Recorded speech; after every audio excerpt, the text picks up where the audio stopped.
पहिली Khelo India tribal games Chhattisgarh इथं राष्ट्रीय स्तरावर दीपक भिका वसावे यांची निवड. पालघर इथं राज्यस्तरीय थाळीफेक स्पर्धेत प्रथम क्रमांक मिळवल्यानं अभिनंदनाचा वर्षाव. राज्यस्तरीय खेलो इंडिया ट्रायबल गेम्स पालघरच्या निवड चाचणीमध्ये यावल प्रकल्पातील दीपक भिका वसावे यांनी थाळीफेक या प्रकारात प्रथम क्रमांकाने निवड झाली.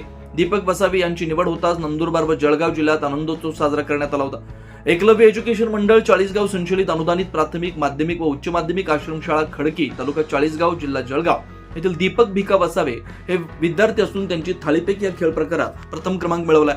छत्तीसगड इथं होणाऱ्या खेलो इंडिया राष्ट्रीय स्तरावर निवड झाली.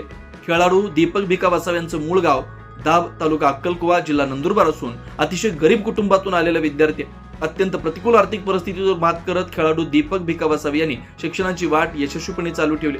सध्या दीपक वसावे हे अनुदानित आदिवासी प्राथमिक, माध्यमिक व उच्च माध्यमिक आश्रमशाळा खडकी बुद्रुक, तालुका चाळीसगाव, जिल्हा जळगाव इथं शिक्षण घेतात. दीपक वसावे यांच्या जिद्द, कष्ट आणि सातत्यामुळे त्याच्यात राष्ट्रीय स्तरावर चमकण्याची क्षमता निर्माण झाली. राष्ट्रीय स्तरावर घेऊन जाण्यासाठी एकलव्य एज्युकेशन मंडळ संचलित चाळीसगाव येथील संस्था तसेच आश्रमशाळा खडकी बुद्रुक येथील शिक्षक वृंद व सहकारी यांचं मोलाचं मार्गदर्शन व सहकार्य लाभलंय. या सर्वांच्या प्रेरणेमुळे दीपक वसावे यांचा आत्मविश्वास अधिक दृढ झाला. त्याचं भविष्य उज्ज्वल होण्याची आशा निर्माण झाली. खेळाडू दीपक भिका वसावे यांच्या यशाबद्दल माजी आमदार तथा संस्थापक अध्यक्ष एकलव्य एज्युकेशन मंडळ संचलित चाळीसगाव प्राध्यापक साहेबराव घोडेस्वार, प्राध्यापक संजय घोडेस्वार, अध्यक्ष एकलव्य एज्युकेशन मंडळ संचलित चाळीसगाव तथा माजी नगरसेवक, प्राथमिक मुख्याध्यापिका रंजना घोडेस्वार मॅडम, माध्यमिक मुख्याध्यापक अमोल घोडेस्वार सर, सर्व शिक्षक, शिक्षिका, शिक्षकेतर कर्मचारी, अधीक्षक व शाळा व्यवस्थापन समितीच्या अध्यक्षांनी विजेत्या विद्यार्थ्यांचं मनपूर्वक अभिनंदन केलं. या यशामागे खेळाडू विद्यार्थ्यांचे कठोर परिश्रम, शिस्तबद्ध सराव, लक्ष्मण वळवी सर यांचं मोलाचं क्रीडा मार्गदर्शन लाभलंय. त्यांच्या योग्य मार्गदर्शनामुळेच विद्यार्थ्यांनी राज्यस्तरावर हे घवघवीत यश संपादन केल्याचं यावेळी नमूद करण्यात आलं.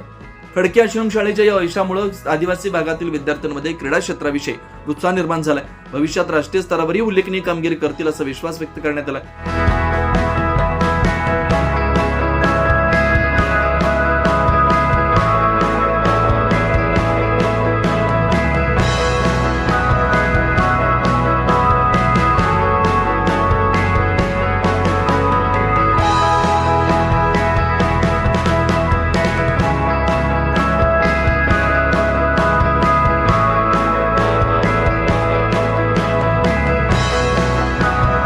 Twenty four live Maharashtra news साठी संजय पराडके, अक्कलकुवा, अक्राणी.